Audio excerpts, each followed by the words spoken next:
Nobody has more respect for women than I do. Nobody. Hillary Clinton wants to abolish it, believe me. She wants to abolish our Second Amendment. I think they didn't deny it. I don't think anybody denied it. Other presidents did not call. They'd write letters, and some presidents didn't do anything. Many people have come out and said I'm right. You really do have to ask yourself, where does it stop? Hello and welcome to Fallacious Trump, the podcast where we use the insane ramblings of a large man sitting behind a comically small desk to explain logical fallacies. I'm your host, Jim. And I'm your other host, Mark. A logical fallacy is an error in reasoning that results in bad or invalid arguments. And the logical fallacy we're looking at this week is the thought-terminating cliché, also known as semantic stop sign. I say we, but I'm going to have to leave you in the capable hands of Jim flying solo with help from one or two others in a have I got news for you kind of way for the next several episodes. The work I'm currently doing means there'd be a conflict of policies in doing this, especially at the moment. But I'll be back to join in the fun again when this period is over. Meanwhile then, I'll hand you back over to Jim, who explained the thought-terminating cliché. So the thought-terminating cliché is when someone uses a phrase, usually a commonly understood or well-used phrase, to stop debate in some way. So it gets in the way of them answering a question or prevents someone else from rebutting what they've said in some way, just kind of shuts down the debate. And our first example from Trump is actually quite a famous example because it comes from the Axios interview that he did with Jonathan Swan, where he said this about the coronavirus. I think it's under control. I'll tell you what. How? 1,000 Americans are dying a day. They are dying. That's true. And it is what it is. So this was very widely reported, obviously, because it's a horrendous thing to say about this situation, about 1,000 Americans a day dying. And obviously the numbers have only gone up from there. But to look at that situation, and instead of saying, this is absolutely appalling, it can't be allowed to continue, we're going to do absolutely everything we can. We are doing everything we can, and we are looking at ways to improve and really kind of put all our efforts behind stopping this because it's unacceptable. Instead of doing that, to say, it is what it is just unbelievable, which is why it was so widely reported. But also, in this instance, this is being used to abdicate responsibility in this way, but also to stop the conversation of how is, Jonathan Swan asking, why is this not under control? How can you say it's under control? This is what's happening. People are dying. And he's not having that conversation. He's not engaging with that debate and saying and accepting that he hasn't got it under control. He's just saying, well, that's the situation. That's how it is. It's appalling, but he's using a cliche to stop the continuing thought and stop the debate. Another phrase that he uses very commonly to do this, he uses this in the same way as when he says things like everybody knows something, which we talked about in episode 50 in Alleged Certainty. And this one is when he says a thing that he is asserting is just common sense. You can't send out 60 million mail-in ballots to everybody who knows who's getting them. The mailmen are going to get them, and people are going to just grab batches of them. And you talk about China and Russia, they'll be grabbing plenty of them. It's a disaster. It's a rigged election waiting to happen. And it's just common sense. You wouldn't even have to know anything about politics or elections. It's common sense. So he's making all these completely outlandish claims about mail-in ballots and their likelihood that they're going to cause enormous, inevitable voter fraud. And, I mean, it wasn't true then. It's not true now. The evidence was not in his favour. But in order to remove any need for him to present evidence that what he's saying is true, he says it's just common sense. Because if something is genuinely common sense, you don't really need to present evidence for it in order to get other people to accept what you're saying. And it's this kind of just tactic of inserting this into the dialogue that will probably convince some people that they don't actually need to ask for evidence of what he's saying. Because if he's claiming it's common sense, people don't want to look stupid, and people don't want to necessarily argue back and say, well, I don't believe the thing that you're claiming everyone already knows and everyone agrees and is generally accepted. Because it's going against the kind of the wisdom of the crowd or the general knowledge that people have. Obviously, you have to accept the premise that he's stating, that this is common sense. It's not. And when he uses this phrase, it frequently isn't common sense what he's saying. But it stops the debate. It stops the thought process of, do I believe the claims he's making? Do I need to see more evidence? And our third example is also about stopping debate in a big way. This is not Trump, but he has said similar things to this. What I've got here is a compilation of Republican politicians and kind of right-wing voices talking after mass shootings. And what they're saying in every case is some variation of the fact that now is not the time to talk about gun control. There's a time and place for a political debate, but now is the time to unite as a country. The whole gun control thing, this is not the time and the place to be having that conversation. I don't want to do this gun control discussion right now. There's a day, place, and a time for all that. Let's wait and have that conversation later. I'm more than happy to talk about this in a few days. Right now is not the time. This is not the time to have the discussion. This is not the time for this. It's just not the time to dive into the politics and try to score political points. John, this is not the time to politicize a horrific incident like this. The question from a reporter talking about gun control was not very appropriate at this time. That's not the time to have that debate. So there are mass shootings quite frequently in the US. Saying that after one has happened, after there has been a significant incident like that is not the time to talk about gun control is effectively saying there is never the time. And this is very much kind of NRA talking point, and it's saying, you know, we don't want to have this debate, especially when emotions are high about it, and especially when people are fired up about it and people want to see some change happening. That's particularly for them not the time to talk about it. And obviously that's going to be the time when more people are wanting to have that debate and wanting to talk about it. And the fact that the kids from the Parkland shooting, the kind of survivors of that, did the March for Our Lives and have kind of kept coming back to it and bringing the debate up away from specific mass shooting events. They kept the debate going for a couple of months, and people were still not engaging from the right in the debate because the not the time thing was never true.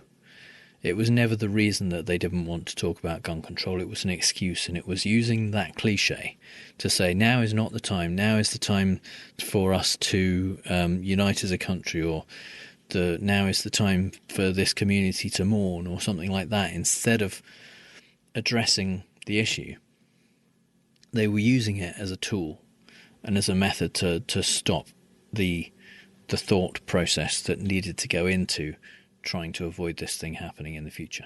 And now is the time, I think, for Mark's British politics corner. So Mark looked for examples of this among Boris's speeches and found out that actually it was a little bit more difficult to find examples with Boris, because in a kind of vague attempt to appear learned and erudite, he actually makes up his own metaphors and cliches rather than using existing ones, which basically has the effect of stopping all thought from the very beginning instead of during a debate.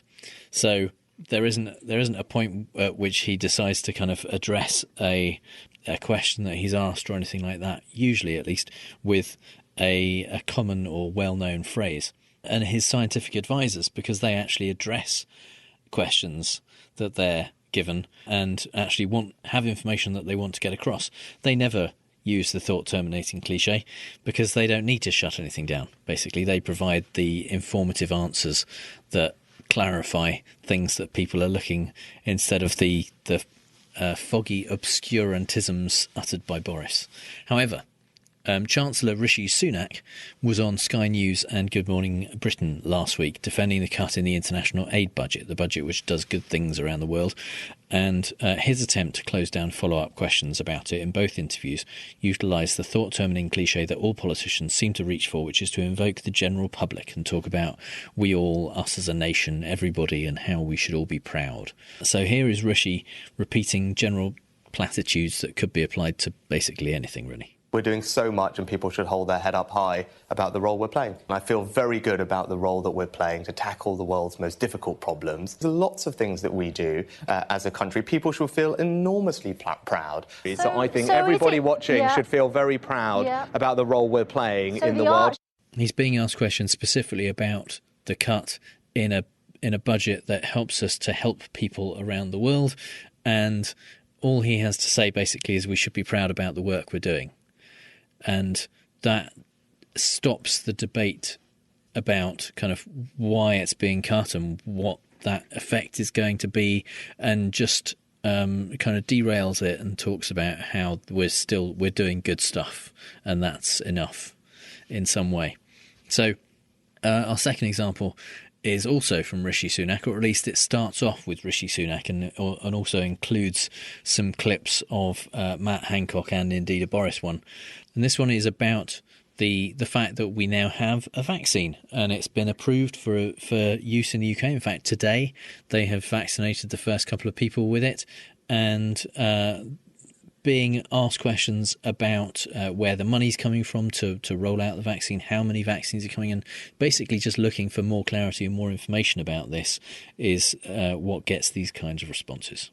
And I know it's difficult, and I appreciate and applaud everything these businesses are doing. They deserve enormous praise, because this is a team effort and nobody can do this sort of thing on their own. And it's something I hope that can bring us all together. And we must stick with it for now. We are not out of the woods yet. But we can see the way through this. As many have put it, the light at the end of the tunnel. So, again, these are all just kind of vague, general statements that don't really go anywhere, don't address any questions that are being asked, or offer any new information or any clarity at all to what's being discussed. They're just the point at which they decide that they're not going to have any more debate about it. They're not going to have any more questions or any need to answer, and so they just come out with a vague platitude that stops the flow of conversation, or the debate in this case, just about generally looking for more information about what's actually going on.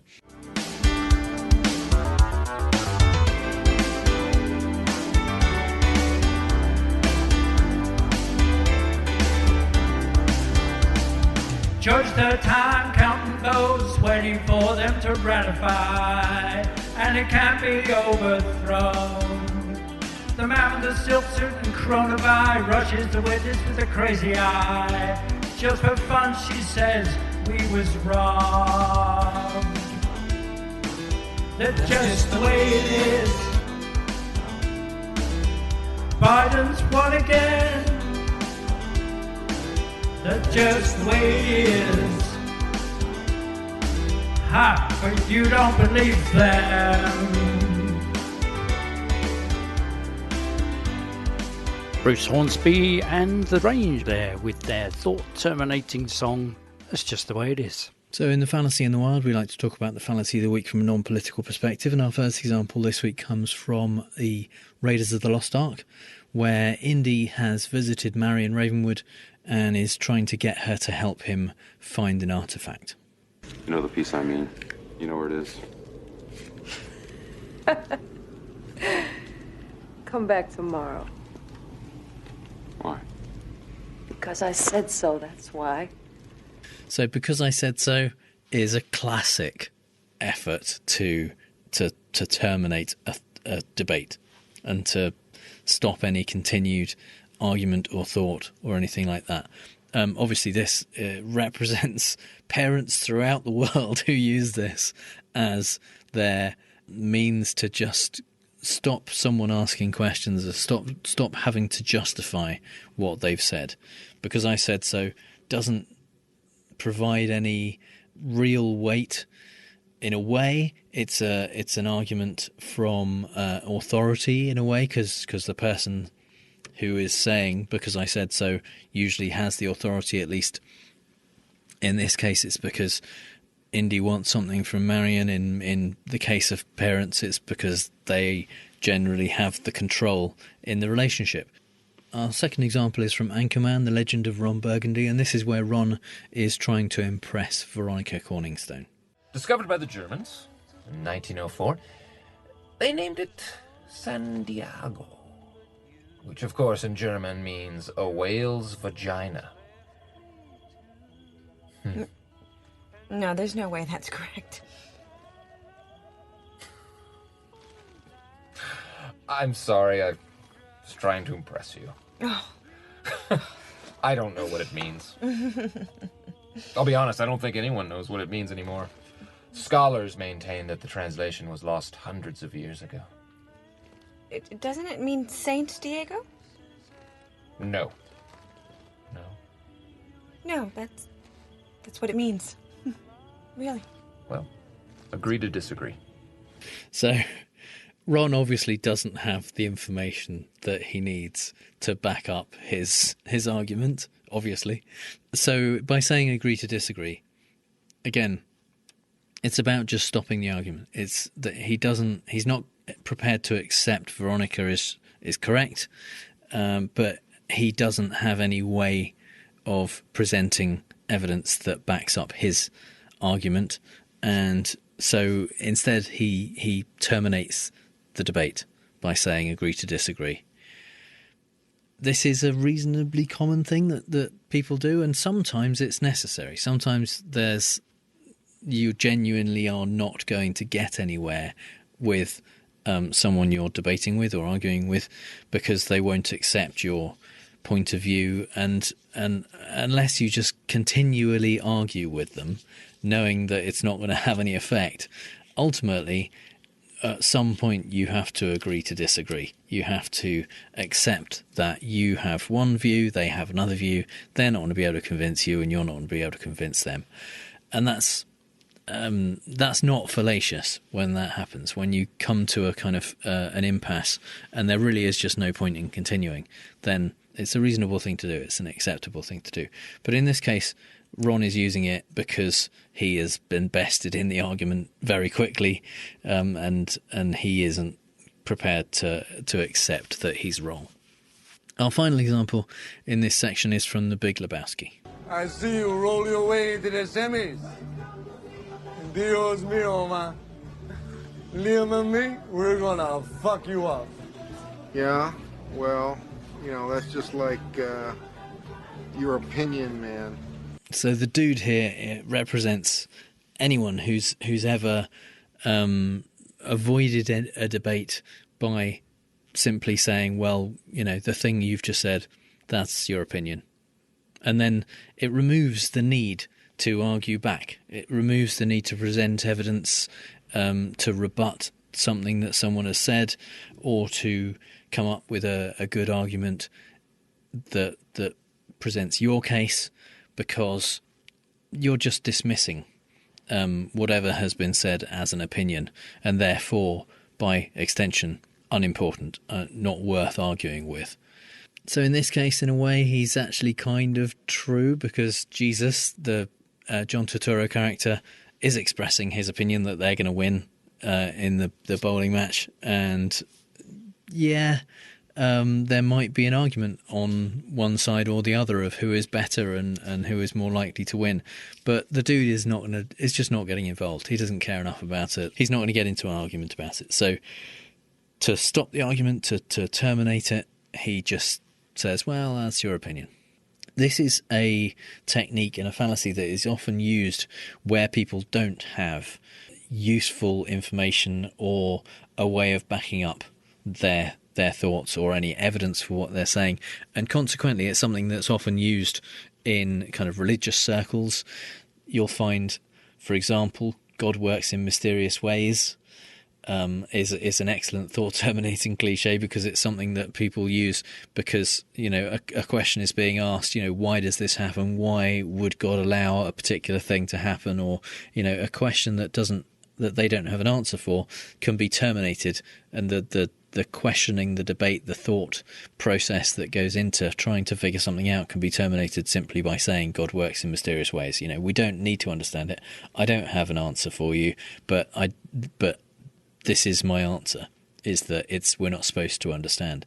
So in the same way, you get people saying things like, when God closes a door, he opens a window, or everything happens for a reason, or God never gives people more than they can handle, things like that, which are all just designed to stop the thought process and prevent any further questions, because it's a basically meaningless way of answering a question that you don't have an answer for, or being asked to present evidence that doesn't exist. So we're gonna play fake news, folks. I love the game. It's a great game. I understand the game as well as anybody. As well as anybody. Yes, it's time for Fake News, the game where I read out 3 Trump quotes, 2 of which are real and 1 I made up, and Rachel has to figure out which one is fake news. Oh, I'm going to get it right again. Welcome back, Rachel. Yeah, by coming back, really, you're kind of jeopardising your 100% record at the moment. So I am, I know. Yeah, it's a risk, but yes. There you go. It's a risk you're prepared to take. So let's see. This week's theme is kind of winning and losing. Right. Because that's apropos of. he still can't admit that he's lost. So, here are some things that he said, mostly a fair way in the past, about winners and losers. Right. So, statement number 1. I wouldn't say I'm a good loser, no, but then I haven't had a lot of practice, right? I win. I'm a winner. If you're a winner, it means you see a lot of losers, because you can't have winners without losers. And some people say I shouldn't say losers, it's not, but it's a great word, and some people can't handle it, but I like to win. Okay, right. Statement number 2.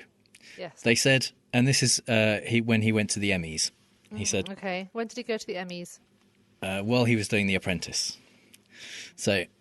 They said, ladies and gentlemen, the next is for reality television. It's been a spectacular show. He's a spectacular host. It's been an amazing year. And I stood up and started walking because I think there was nobody even close. And they said the winner, I'd already stood up. I felt like a schmuck. They said the winner is Amazing Race. I said, Amazing Race? That's that's nothing. Oh my goodness. Okay, I can just see that. I would have loved that to have happened. I'm hoping that one's true. Okay. Okay, and statement number 3. I am the most fabulous whiner. I do whine because I want to win, and I'm not happy if I'm not winning. And I'm a whiner, and I'm a whiner, and I keep whining and whining until I win. And I'm going to win for the country, and I'm going to make our country great again. Oh, Jim, that's not so obvious this time. And without really being able to tell you why, my gut instinct tells me that number 1 is made up. Okay. And I don't really know why. But, yes. I also haven't been listening to him a lot lately. So, last time... Well, these are from a while ago, okay, these yes, ones. So, last time it was all very kind of recent and recallable, but this isn't at all. Okay, go for the losers one. Okay, so of the other 2, which do you think is more convincing? I cannot imagine that he won an Emmy ever. So I think that number 2 is true. And the whining one, I can see him still going, I'm a whiner. So, maybe. There you go. Okay, so number 2, the Emmy one, is real. Yes. Here he is. Okay. And they said, ladies and gentlemen, the next is for reality television. It's been a spectacular show. He's a spectacular host. It's been an amazing year. And I stood up and started walking because I figured there was nobody even close. And they said, the winner. I had already stood up. I felt like a schmuck. They said, the winner is Amazing Race. I said, Amazing Race? That's a terrible, it's nothing. That actually is really rather good. So yeah, he didn't ever win an Emmy for The Apprentice, and it's always rankled him. And, But I have to say, it's quite well told. It was quite well rendered. That was quite true.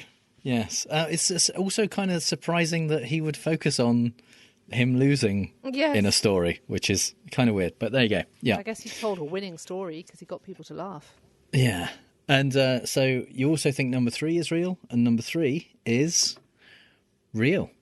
I am the most fabulous whiner. I do whine because I want to win, and I'm not happy about not whiners winning. winners? And I am a whiner, and I'm a whiner, and I keep whining and whining until I win. And I'm going to win for the country, and I'm going to make our country great again. Yeah, he is the most fabulous whiner, and he's great proved question, that. though. Are whiners winners? Absolutely. Yeah, absolutely. That was Chris Cuomo, who was interviewing him, and he said basically it was a quote from someone else had said that they thought that Trump would just be a whiner if he didn't get his own way, and he kind of took that and ran with it and said, "Yep, absolutely, that's me. I'm the best whiner."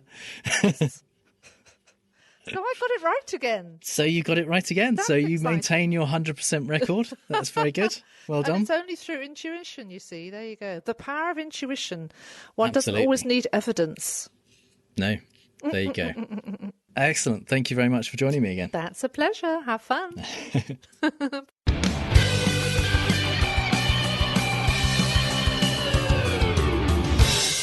So it's time for the part of the show that this week at least is called Sidney Powell is Not a Logical Fallacy, because the Trump legal team, the crack legal team, are, I mean, just, well, first of all, ill now because Giuliani has contracted COVID and gone into hospital. Jenna Ellis has also today announced that she's got COVID, and they've both been at kind of White House Christmas parties and spreading cheer and COVID all around the place. So Sidney Powell technically now is not part of Trump's legal team, because although she definitely was part of Trump's legal team, and he included her in tweets where he was describing his legal team and saying how great and wonderful they were, she then got a bit too conspiracy-y for Trump and started talking about, when she was talking about the fraud that was happening, according to her, obviously, in Georgia, she was saying that the senators, Perdue and Loeffler, had benefited from fraud happening in Georgia, which obviously isn't good for Trump and the Republicans. So they cut ties with her at that point and said, well, she isn't a member of our legal team. They kind of claimed that she hadn't been. But they said, no, she's just a lawyer doing her own thing. Coincidentally, her own thing seems to be bringing legal cases which would hopefully overturn the election result into Trump's favour. And so she's still going, but she's just insane and incredibly bad at her job, which is kind of amusing in various places. But she's managing to piss off a lot of people, most of them judges, and lose just constantly. And the number of ways that she's found to mess up, to lose cases, and just to request relief that doesn't exist, and just fail in so many amazing ways is really quite impressive. She was a federal prosecutor, and one assumes competent at some point, and I don't know what has happened to her over the years. Maybe she was always awful and incompetent, maybe, but it certainly seems like she is now, and she has got, I mean, so many things. I'm going to talk about a few of her sloppy mistakes and just bad law stuff. But there's a lot more. There's far too much than I have time to talk about. And one of the things that came out and was kind of bandied around a lot was her incredibly poorly spelled and poorly typed filings, in one of them, in a federal district court in Michigan, she managed to misspell district twice just in the first few lines in a filing for a district court. And I mean, that was just the very beginning of all of the typos. She's got, I mean, there was one in Wisconsin where she named a plaintiff called Derek Van Orden, who was a candidate for the House of Representatives who lost, and she named him as a plaintiff in her lawsuit. He didn't know about it. He had never been in contact with her. He posted a tweet that said, "I learned through social media today that my name was included in a lawsuit without my permission. To be clear, I am not involved in the lawsuit seeking to overturn the election in Wisconsin." So she's just randomly including people who haven't been involved in the lawsuits in her filings. Chief U.S. District Judge Pamela Pepper in Michigan was very annoyed about some of the stuff that she messed up in her filing in that court. In Pamela Pepper's response, she said that the plaintiff's motion stated that the requested relief was laid out in an attached order and that language was highlighted and in a larger font than the rest of the motion, but there wasn't an order attached. So they essentially didn't request any relief, really, in that one. In another section, that they claimed that they had affidavits that had been mailed and FedExed at the following addresses, delivered at the following addresses, and then hadn't listed any addresses under there. There was an attempt to correct a motion, which in the actual attempt itself was named plaintiff's corrected motion, and indicated that the previous motion that they filed was an inadvertently filed draft, which is not something you want to do. You don't accidentally file a version of a motion that you haven't finished. And but the newly added one didn't actually ask for a hearing on the matter. So basically, Powell is going, like Giuliani really, Powell is going around the country filing motions in different courts that are all nonsense on their face, don't include the evidence. She's tried to present evidence from expert witnesses who remain anonymous, so there's no way of testing whether, what their expertise is. And in some cases, they don't mention in the filings, they don't kind of offer any level of expertise or say who they are. In Georgia, Sidney Powell presented documents that they claimed were undated, that the certificate and test report that were signed validating ballots were undated, and therefore claimed that, how could they tell that it was done before a particular date. But those documents had been altered by Sidney Powell to crop the dates out, and they had the original documents, and the other side presented the original documents and said, "Look, you've altered these documents." I mean, that I'm not a lawyer, but that seems kind of fraudy. That doesn't seem like something you're allowed to do, to basically manufacture evidence for your lawsuit. Also in Georgia, the judge there, Judge Batten, first of all, he said that they were too late filing because what they were claiming was that the Dominion machines weren't suitable for the task, and that is a claim that they could have made before the election, basically. So apart from the fact that they were too late filing that, he said that relief that they were looking for was to decertify the election results, which isn't a thing that exists. It's not a process that he can do. So that wasn't even a possibility. And he also said, finally, in their complaint, the plaintiffs essentially asked the court for perhaps the most extraordinary relief ever sought in any federal court in connection with an election, and they want this court to substitute its judgment for that of 2.5 million Georgia voters who voted for Joe Biden, and this I am unwilling to do. And again, she's just pissing these judges off. In one lawsuit, she specifically is talking about the Dominion voting machines causing votes to be flipped. And first of all, presumably as a mistake in typing, said that machine-controlled algorithms deliberately run by Dominion voting systems that generally took more than 2.5% of the votes from Mr. Biden and flipped them to Mr. Trump. So she got it the wrong way round, claiming that the president got fraudulent votes from Biden. I don't know if it was the same or a different Georgia lawsuit, she claimed that the Dominion machines were flipping votes in 8 different counties, and it turns out that the Dominion machines aren't even used in 6 of those counties, and in the 2 where they are used, Trump won. So it's just an amazing amount of stuff that she is managing to get wrong. One lawyer on Twitter, Mike Dunford, said that Sidney Powell, Lynn Wood and the rest of their lunatics managed to get more things wrong while initiating a case than anyone should be able to possibly manage without making a conscious effort. And the thing is, these are the people who are fighting on Trump's behalf. And it's kind of like they don't really mean it. I mean, because they seem to. They're very passionate about it, and they're working very hard at whatever it is they're doing.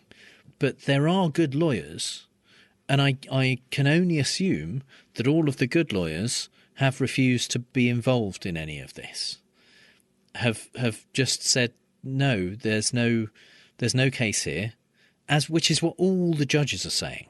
And now Trump has won 1 case and lost 51 in court, and Trump and his lawyers and Sidney Powell, and they are down 51-1, and that one was about the Secretary of State in Pennsylvania not being allowed to extend the deadline for curing ballots, basically. So it affected very, very few ballots. And now we've got to the point where this week or next week the electors are going to be making their votes, and it will become official. And whether Trump is going to even accept that, it's not clear. But it seems difficult to understand why they are bothering to continue when they are so bad at it, and all of the judges, including most of these are Republican appointed judges. A lot of them are Trump appointed judges, are saying you have no case, you're presenting no evidence, your witnesses are not credible, your affidavits are contradictory and not supported by other people who were in the room at the time. They are error-strewn, bad law nonsense that it's shocking that they are still lawyers. And frankly, I mean, if the bar associations haven't been alerted to the kinds of activities that these people are doing and have something to say about it, then it's kind of surprising, because they are claiming fraud on a level that no one has ever seen, and they're doing it without any evidence at all that they can bring up in court and actually point to and get a single judge to agree exists or bolsters their case in any way. So it doesn't seem like they've stopped, even though today is kind of safe harbor day, and the day that the states have to basically, if they've certified their elections, and almost all of them have, that Congress has to accept those certifications now. And there are still a couple of lawsuits ongoing, and I wouldn't be surprised if more lawsuits start up over the next week. I don't know enough about it to know what can happen after the votes have been cast by the electors, if there's still stuff that can be argued about. But if there is, and frankly probably even if there isn't, then Sidney Powell, I'm sure, will be at the forefront of doing that. And finally, some things I really didn't have time to talk about. As we all know, Trump is a huge supporter of the troops, having single-handedly got them that huge raise which turned out to be the standard annual amount, totally rebuilding a military which had run out of bullets, and being responsible for finally getting VA choice passed after years of other presidents failing, by somehow going back in time and convincing Obama to sign the law in 2014. In fact, in Trump's own words, there's nobody bigger or better at military than him. So if there's one thing we know, it's that Trump would never hold the military hostage to get what he wants. On a totally unrelated matter, Trump gave his Thanksgiving speech sitting behind a Fisher-Price My First President's desk and had a tantrum. When Diaper Don trended on Twitter, he tweeted, "Twitter is sending out totally false trends that have absolutely nothing to do with what is really trending in the world." and then decided that he would veto the National Defense Authorization Act if Congress didn't include a clause repealing Section 230 so that he could punish Twitter for being mean to him. The NDAA authorises funds for a 3% pay raise for service members, healthcare, school support and childcare for military families, and support for Gold Star families. But fuck all that, because someone called Donnie a whiny little baby and the whiny little baby couldn't handle it. In the days before Trump tried to join the Dictators Club and cozied up to Putin, those days of brightening international accord when the Red Bear of USSR got all westernised, brought down the Iron Curtain, embraced capitalism and agreed to let the US and everyone else fly reconnaissance planes over Russia to check for stuff like, nuclear weapons. In that optimistic post-Cold War era of the 90s, the Open Skies Treaty was signed, which allowed each of the 34 nations to keep a friendly eye on each other and prevent the build-up of distrust, disharmony and, nuclear weapons. Well, not only is Trump taking the ball away now he's lost, he's tearing up treaties and literally burning the US's own reconnaissance planes on the way out, because apparently, as Mike Pompeo, human meat slab and presidential wannabe, says, it saves the US money and means we'll be safer. Both outrageous and stinking life-threatening lies. So yes, he'll be a fine Republican candidate. After Trump pardoned US traitor Mike Flynn, it was reported that he was also considering pardons for his children and even Rudy Giuliani. Bad news for Rudy is that I'm betting that one would only happen if he succeeded in stealing the election for Trump, and it's not looking good. And neither is Rudy. Anyway, now Axios is reporting that Trump is just randomly offering pardons around like canapes at a White House super-spreader Christmas party, frequently interrupting conversations to suggest adding the person he's talking to his pardon list, like a power-mad Santa who definitely can't be asked to check his list twice. One source told Axios they felt awkward because the president was clearly trying to be helpful, but they didn't believe they'd committed any crimes.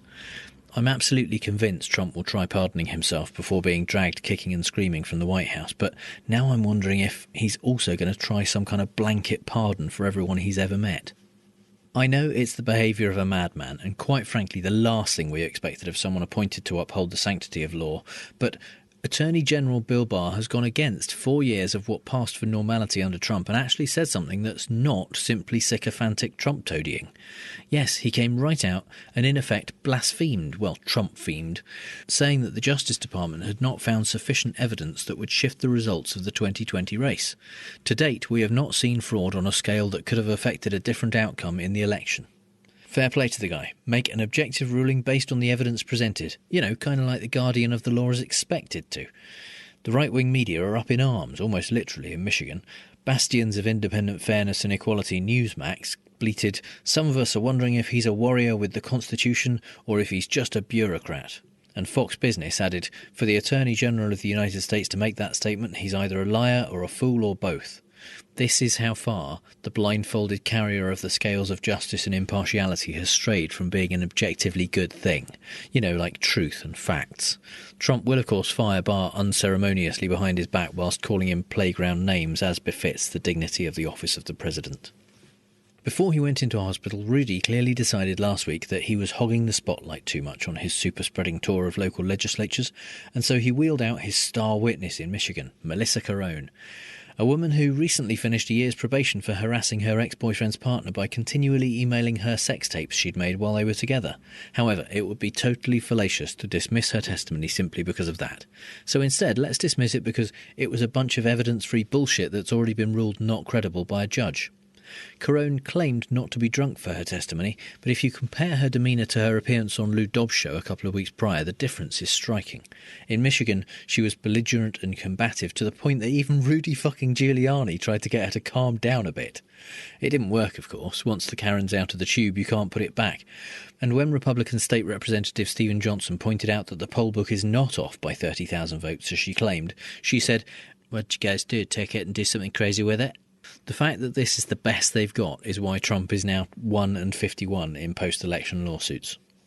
Have you ever switched on the TV and accidentally seen a band that's somehow still performing even though they've dropped out of fashion years ago, gained weight, broke up, reformed, because all of them have died except for the one no one likes? And having watched all 45 minutes of it, come away feeling like your whole life has been somehow tainted. You have? Well, you're not alone. In a throwback to those 70s TV specials for washed-up singers, old Donald Springsteen stood behind the mic and ran through his greatest hits, his worn-out grooves of stolen elections, voter fraud, dead electors, massive cover-ups, and Yoko being responsible for the breakup. Social media loved it, some of it. Tell us the old stories, Donny, make us feel like we're winning. Like the old days when we could safely lick each other's sweaty faces and not have to deny worrying about death. The inevitable "this is all untrue" stickers stuck on every single post only inflamed the righteousness of his die-hard fans. It'd be something to stir your sympathy if it wasn't so tragically deluded, as well as ignorantly working against Republican interest. Keep singing the old tunes, Donald. Everyone on your side will believe voting is fraudulent, so won't do it. And the Dems will win the runoffs in Georgia and control both houses. Biden will come into the office humming the old ABBA hit, "Thank you for the music, for giving it to me." We're less than 4 weeks out from the Georgia Senate runoffs, and 3 of the 4 candidates went to debates this week. The 4th, David Perdue, was a chicken shit little baby who didn't want to get his arse handed to him by John Ossoff like last time.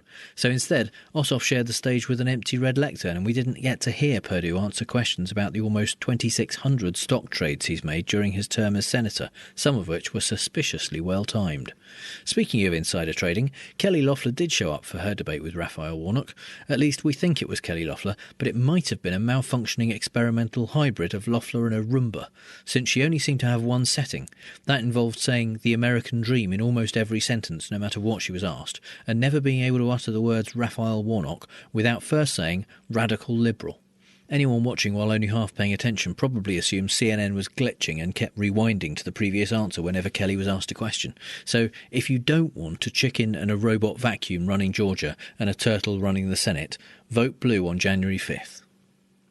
As the nation stands on the brink of voluntary self-isolation from the European Union, on the threshold of freedom from being able to travel across the entirety of the continent for as long as you like and not have to go home after 90 days and then not go back again for another 3 months, freedom to pay VAT and import duties on any underpants you bought in the Munich branch of Marks & Spencer's when you do go home, freedom from having to pay 48% extra for English lamb you might eat in a restaurant in Paris.